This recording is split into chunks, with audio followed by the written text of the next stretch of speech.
DPS350 serial number 865. We have a leak. This is the second static adapter, second pitot adapter.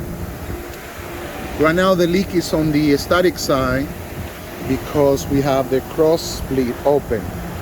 Right now the static source is closed, the static vent is closed, pitot vent is closed, the pitot source is also closed.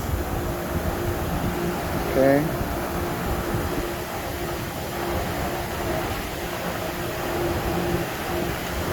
Okay, we still have a leak. Now, the leak is on the pitot side.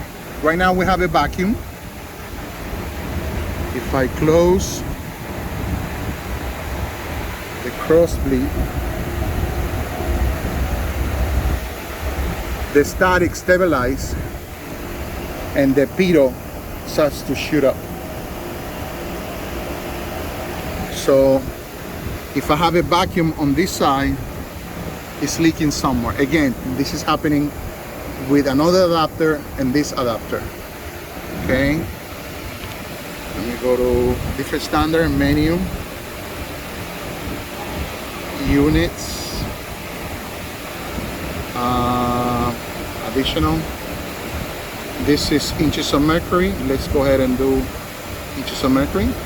And this is the pressure inside the static side, and this is the pressure inside the pitot side.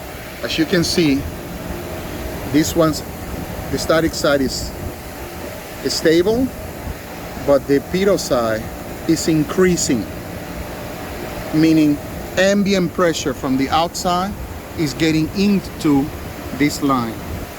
As is right now, we cannot use this unit on the aircraft.